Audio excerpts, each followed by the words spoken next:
Live from the Valley, it's your host, former Miss USA, Nia Sanchez. Hey, baby. Okay. Welcome to the Hold My Crown podcast, where we dive into life, pageants, reality TV, parenting, and so much more.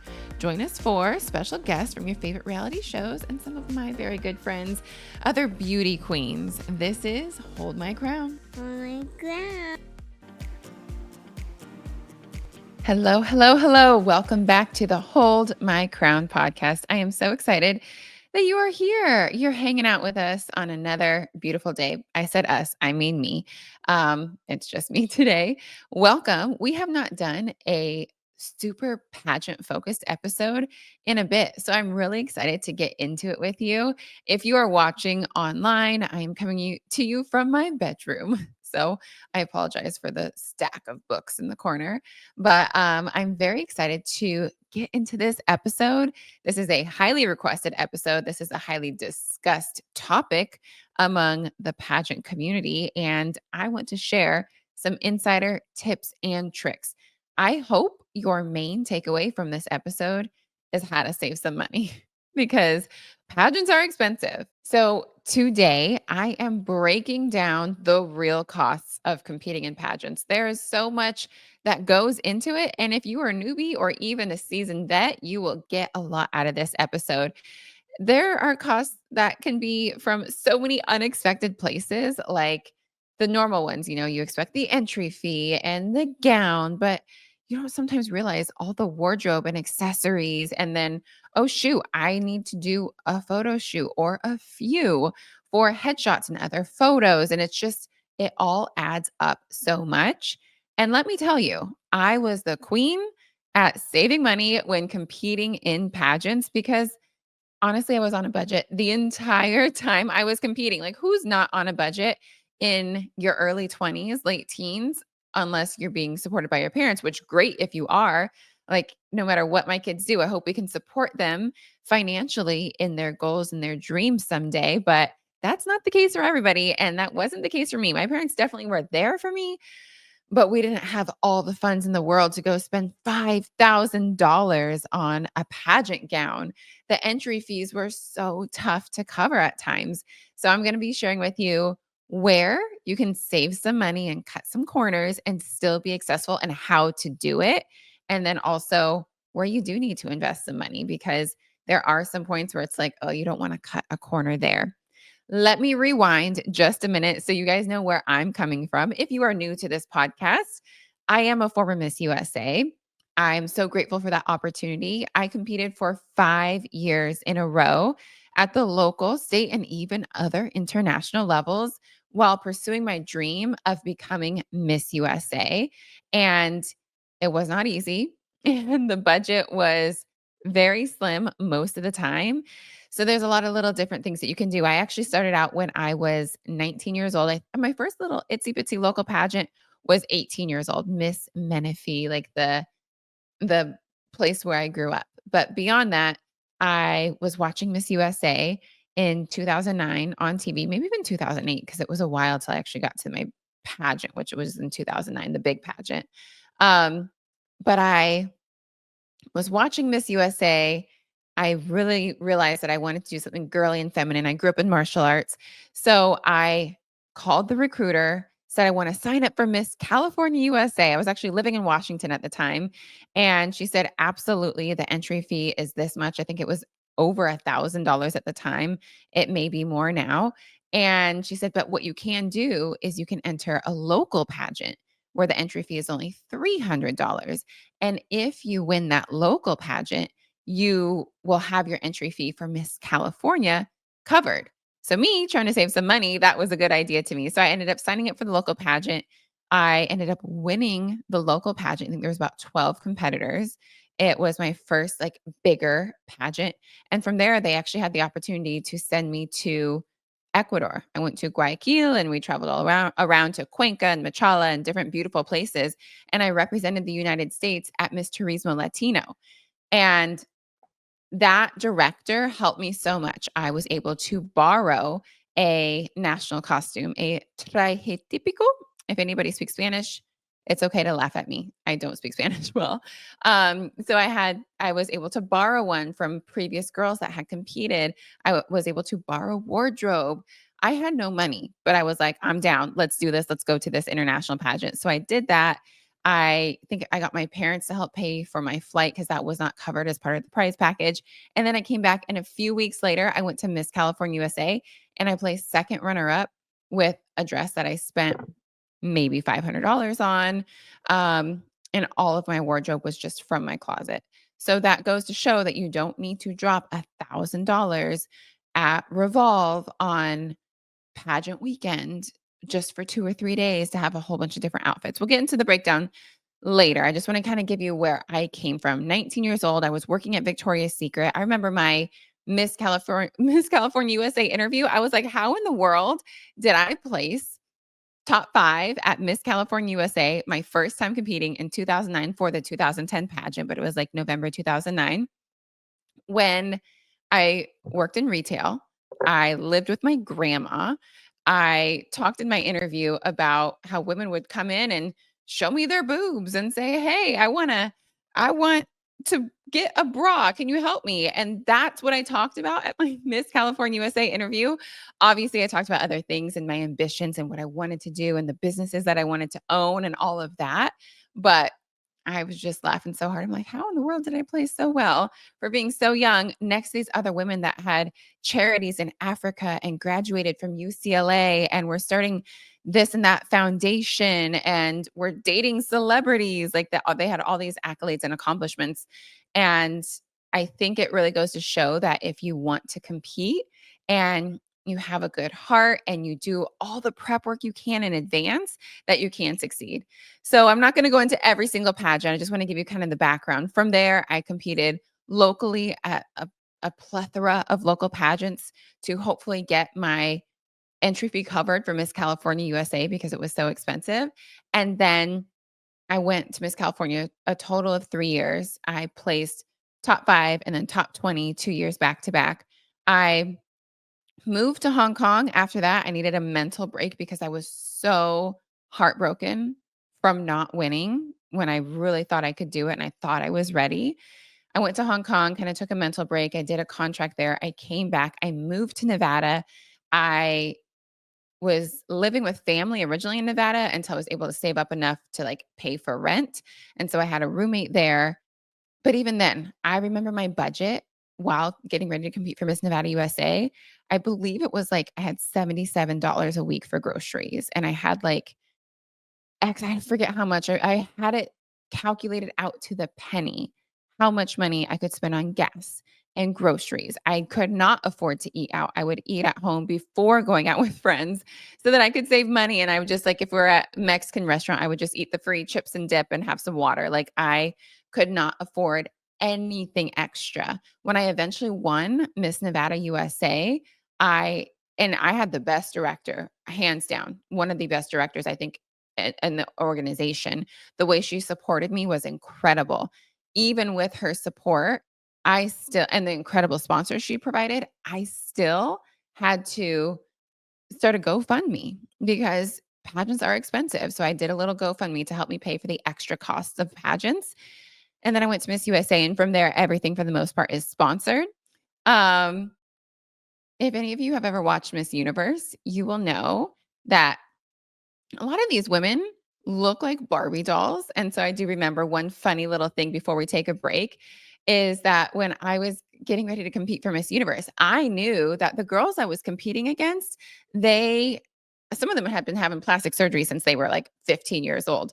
Some of them have been having procedures since they were young, and now they're in their earlier mid 20s and they are literally creating perfection surgically.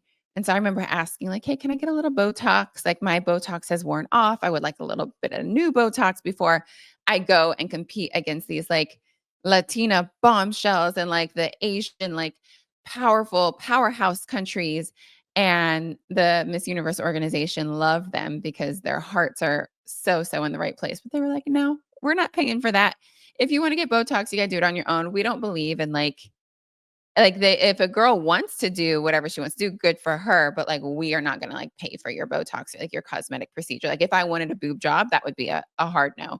Not that I did, but, like, that's not what they are there for. They're there for you being an advocate for the organizations and all of that. So, I, like, laughed myself out of that room thinking, like, "How in the world are they not going to provide a little bit of Botox for me to go to Miss Universe when these other countries have been getting Botox and procedures for probably 5 years before competing?"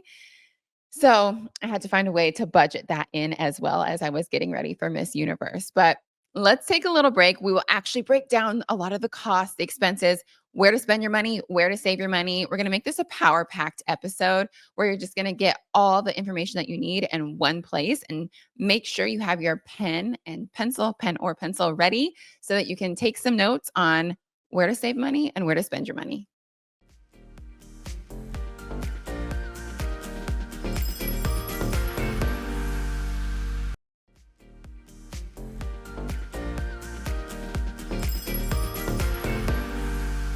Alrighty, welcome back from the break. We are getting into the nitty gritty.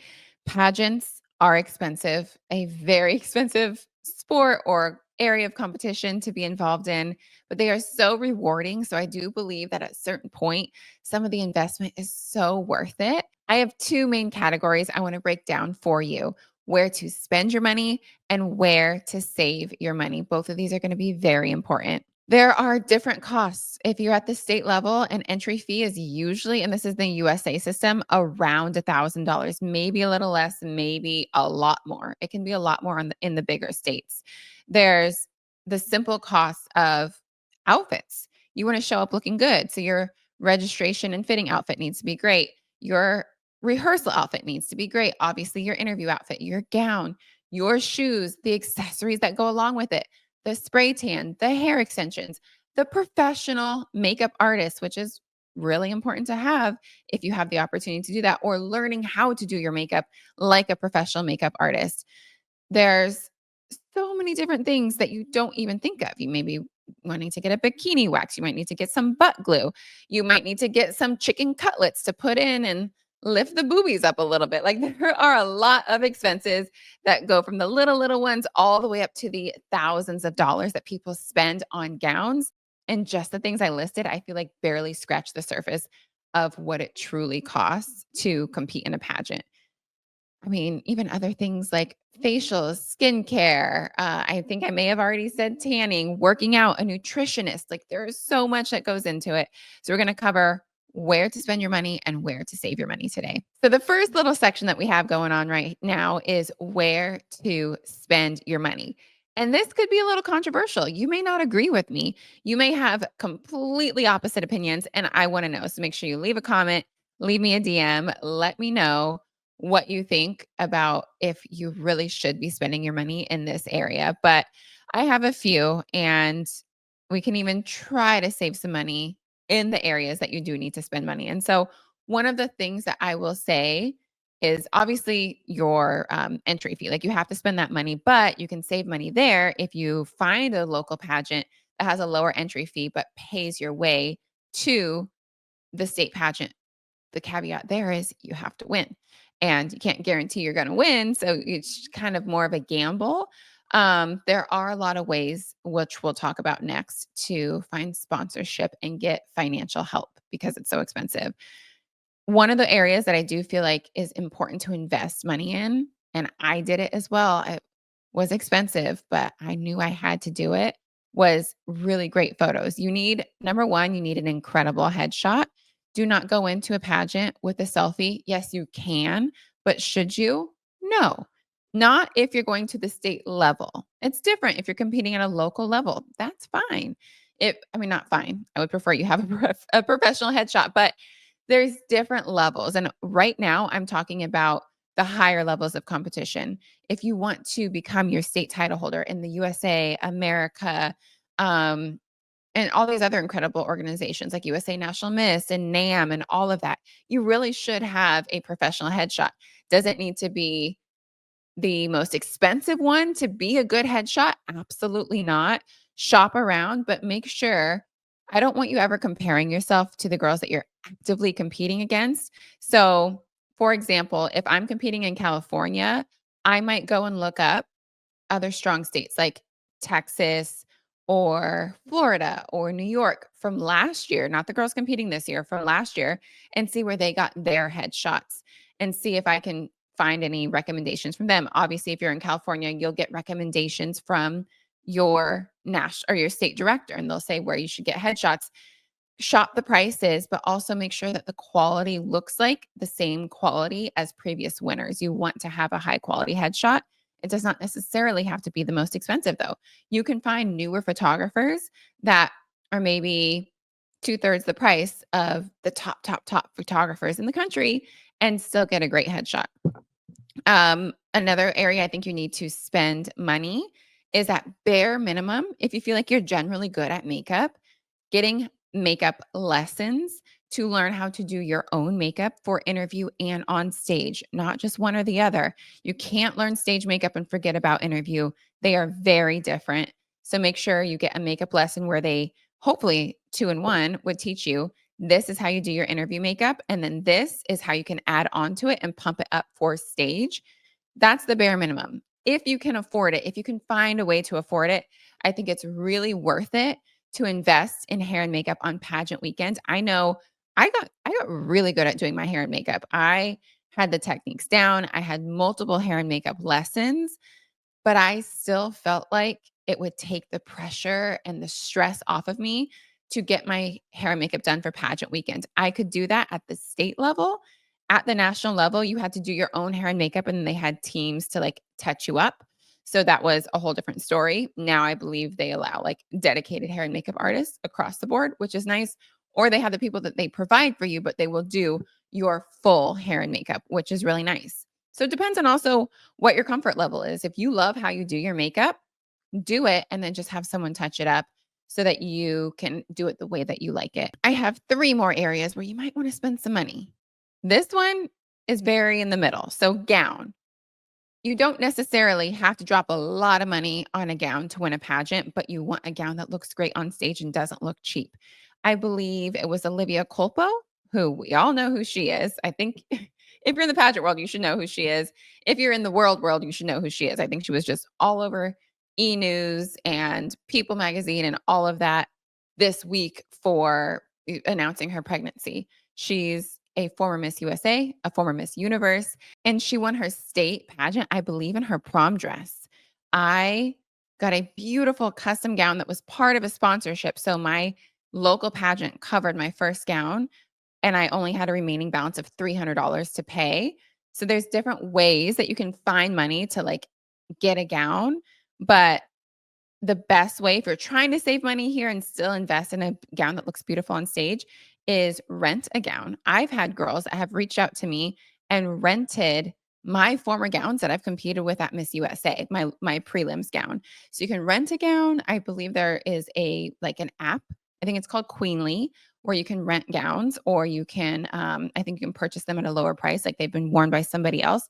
So there's ways around it, but don't wear a gown that's cheap or looks cheap. It doesn't have to be expensive, but you don't want it to look cheap on stage because your physical presence and the way you speak are the top 2 things that will help the judges fall in love with you. They want a beautiful contestant. It is a beauty pageant, and they want someone that presents themselves and the organization well and the way that they carry themselves. All right. I feel like I'm taking too much time, so I'm going to try to bust through this a little bit quicker. 2 more areas that you may want to spend money on.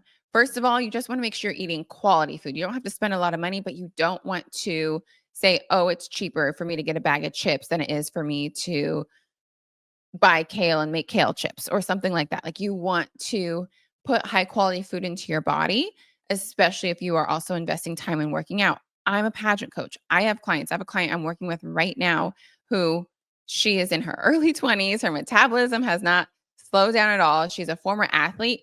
She can be taking a picture at 9 o'clock at night in a swimsuit just for a check-in, and she looks like she is stage ready. She doesn't have to worry about it as much, but in general, most women, we want to make sure that we're eating well so that our bodies respond well, especially when we're working out.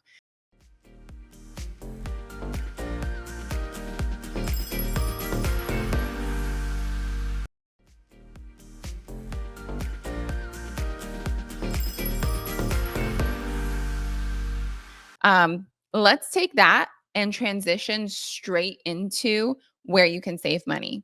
When I was getting ready for Miss Nevada USA, which is kind of, I would say it was the place where I was tightest financially, but I was still able to secure the crown title.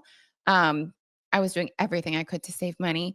I did have a very affordable gym membership, one that was like $17 a month. But I also I had these tapes called, not tapes. Wow, that aged me a lot. They were not tapes.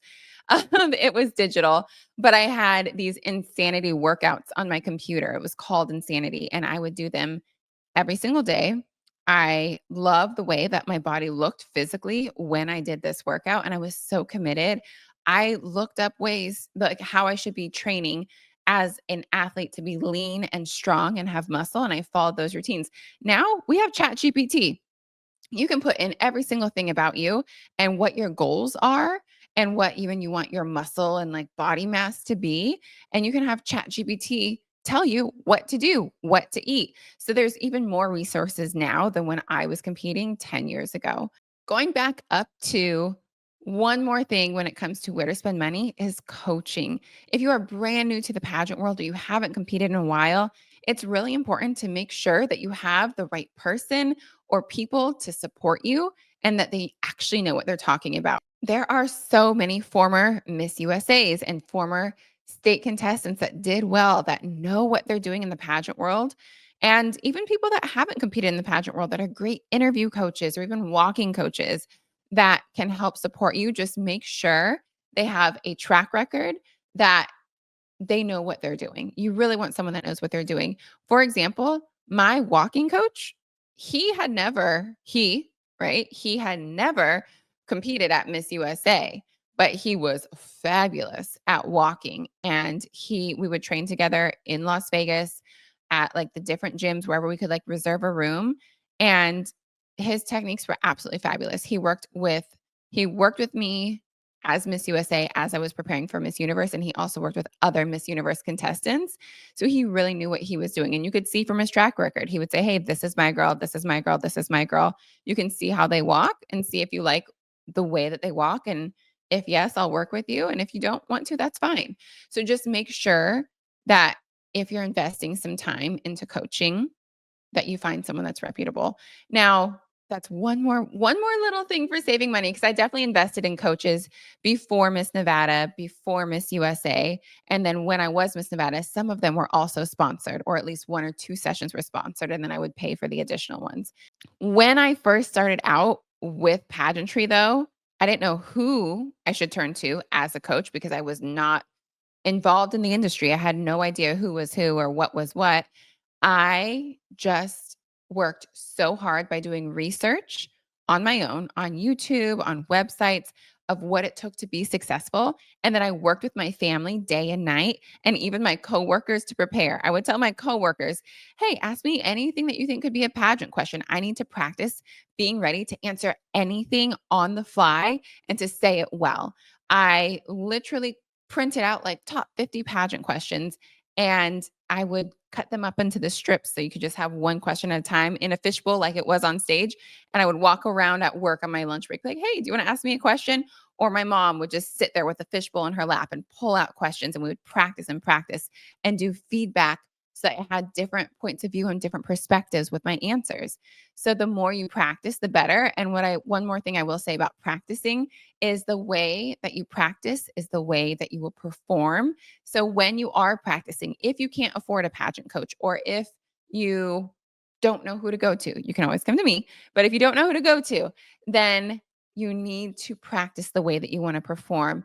Look up a pageant contestant doing interviews. See how she stands, how she speaks, how she smiles, how she listens with an intentional face instead of just kind of dropping her face to a blank face when the judges are asking her questions. Like all those little details, you have to practice that way in order to perform that way. Same with walking, and walking goes into the coaching category. All right, so we kind of talked about spending money in coaching, but also little bitsy ways you can save money. Final area, and then we will wrap it up, where you can save money. All right.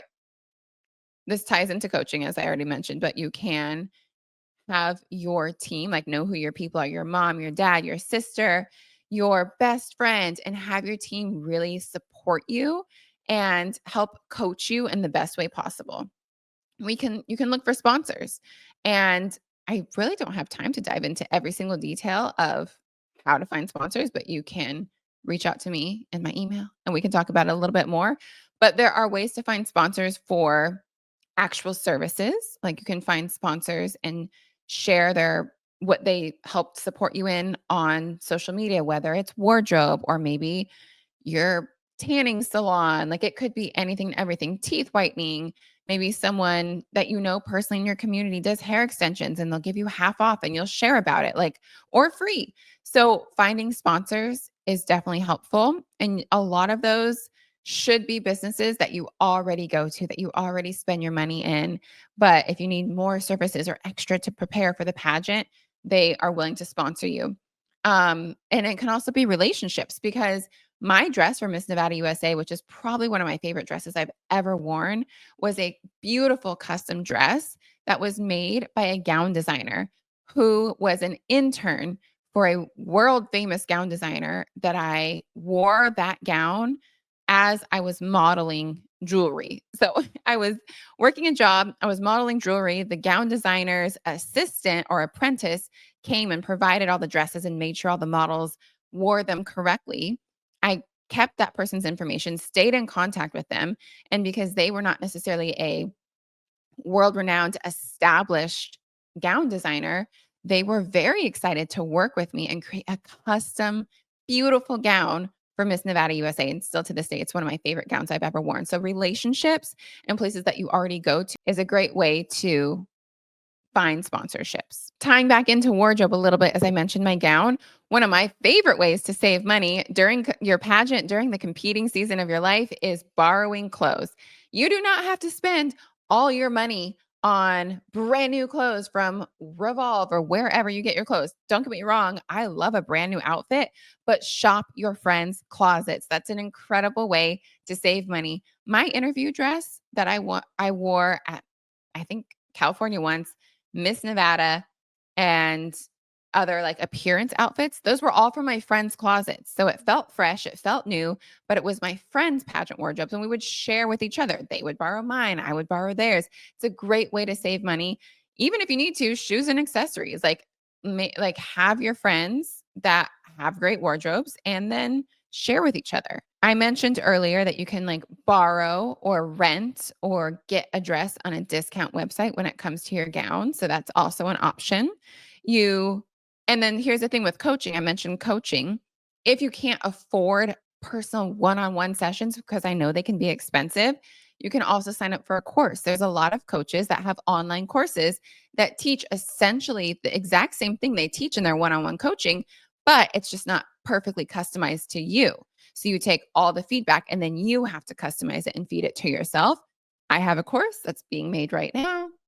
I have been saying this for a few years. Hopefully, it will be done before I have this baby, but I do have a course that's Pageant Coaching 101. It is everything that I teach and the most like basic level that will give you all the tools you need to compete and compete well.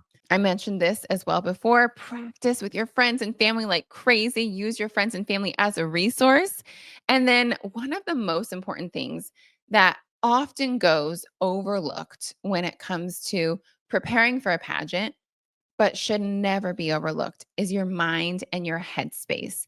And yes, you could hire a coach for that. Absolutely. But this is something that is so in your control that you can invest your time in and you don't need to be investing money in. So, whether it's whatever you need to do for your headspace, what do you do in your life that puts you in a positive place? When I talk with my coaching clients, I often ask them to think of something that gets them by themselves and not on their phone, obviously in a safe environment, but like, what is it? What brings you joy? Is it gardening? Is it cooking? Is it dancing? Is it reading? Is it taking a bath, working out, not being distracted by social media and not necessarily being with other people? Where could you be with yourself and build up that positive headspace? And then beyond that, investing in books, meditation, reading, time in scripture, if you're a person of faith, like all of those things to get your headspace in the right space is so important when it comes to competing. I'll give you a few recommendations for books that I absolutely love that I feel like were definite game changers for me. I listened to Your Best Life Now by Joel Osteen on audio multiple times before competing for Miss Nevada USA and before Miss USA. Headspace, again, is everything. I also think How to Win Friends and Influence People is a really good book for preparing you to be a title holder and to have a strong, like outgoing, confident energy when you're competing in pageant weekend as well. That is one that I highly recommend. When it comes to devotionals, little short things you can read in the morning, if you're a person of faith, His Princess is really good. I would read that every single day leading up to a pageant. And I Declare by Joel Osteen. Both of those are so good. And they're just powerful to get your head in the right space.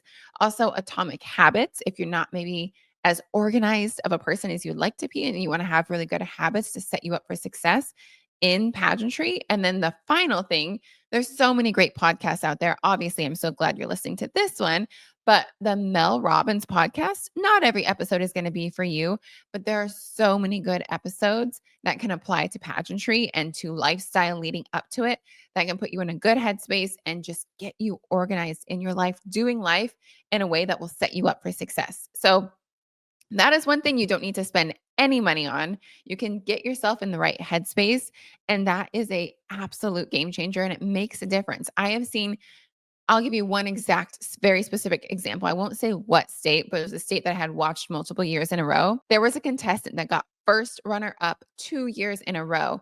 And I watched her. The third year should have been her year to win and could have been her year to win, but she was mentally defeated. She didn't think that she could do it. And all I kept thinking to myself was, oh, her headspace. If only she had worked on her headspace, she could have gone there and she looked better than she had ever looked before. She could have taken that crown, but it's truly, truly so much of the competition is about your headspace. So make sure you invest in that as well. Not with your money, but with your time. Woo! All right. How are we feeling? I feel like I threw a lot at you. I hope you took some notes, some bullet points so you know where to spend money and where to save money. If you have more questions, let me know. I love doing these pageant episodes. I have an incredible pageant guest coming up, a former Miss USA who will be joining me, and she will be sharing a lot. It may have to be a crown confessions episode because there is so much tea that she has to spill, and you will find out very, very soon. We have a lot of incredible episodes coming up here on the Hold My Crown podcast, including personal things, which I won't share yet, that are exciting. And then also season 2 of The Valley. If you don't know, now you know I'm on a TV show. Season 2 of The Valley, the trailer has dropped. The air date has been announced. So if you are listening to this in real time, coming out in April, it's very exciting. So there's a lot going on and a lot that we will continue to share on the Hold My Crown podcast. So thank you so much for hanging out. Make sure you subscribe. Make sure you get your notifications so you are the first to know when the next episode is out. Thank you for spending time with me. I hope you guys have an incredible day and good luck to you in all your endeavors.